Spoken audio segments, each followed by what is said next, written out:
प्रेम ना बयस देखे ना समाजर मानदंड। प्रेम केवल मन और हृदय देखे प्रमाण करी देखाई देथिले बॉलीवुड रही चारि जोड़ी। बॉलीवुड इंडस्ट्री रे एमिति किछि अभिनेता अभिनेत्री अछंती जो मानक बयस रे बहुत तफात रहिछि। एमाने प्रमाण करी देखाई दैछंती कि प्रेम बयस देखेनी कि समाजर मानदंड रे प्रेम निजकु तोले नाही। आज आमे आपनकु बॉलीवुड रो एमिति किछि चर्चित जोड़ीक विषय रे कहिबु। एही फेमस जोड़ी मानक बयस रे खूब तफात रहिथिले मध्य प्रेम एमानकु बांधी रखि परिछि। नंबर 1 रे रहिछंती बॉलीवुड स्टार गायिका नेहा कक्कड़ एवं रोहनप्रीत सिंह।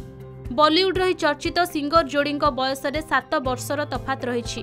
अर्थात नेहा स्वामी रोहनप्रीत ठारू 7 वर्ष बड़ अटंती। तथापि लोकों टाही टापरा को खातिर न करी खुशी रे जीवन बिताउछंती। नंबर 2 रे हेउछंती मिलिंद सोमान और अंकिता कुंवर। आपण जानिले आश्चर्य हेबे कि एही दुई कलाकारक बयस रे 26 वर्षर तफात रहिछि।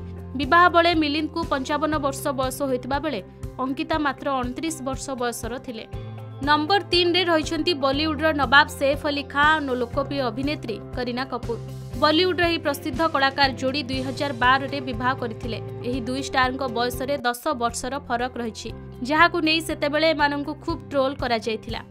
नंबर 4 रे हेउछंती पूर्वतन मिस वर्ल्ड तथा फेमस बॉलीवुड अभिनेत्री प्रियंका चोप्रा और हॉलीवुड अभिनेता तथा गायक निक जोनास।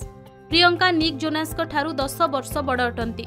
एही जोड़ी को नै मध्य लोके सोशल मीडिया रे खूब मजाक उड़ांती। प्रियंका और निक एबे एक शिशु कन्यार पितामाता होई सारछंती। नंबर 5 रे होइछंती सुपरस्टार शाहिद कपूर और तांको पत्नी मीरा कपूर। विवाह बेले शाहिद कपूर को 39 वर्ष बयस होइतिबा बेले मीरा को मात्र 25 वर्ष बयस होइतिला। सेमानंको बयस रे 14 वर्षर तफात थिले मध्य दुई संतानक सह सेमाने खुशी रे संसार करूछंती। वीडियोटी भल लागिथिले लाइक करंतु। आगो को इभली अपडेट पाइबा पई हम चैनल को सब्सक्राइब करी पाखरे थिबा बेल आइकन को क्लिक करंतु एवं सोशल मीडिया रे हमको फॉलो करंतु।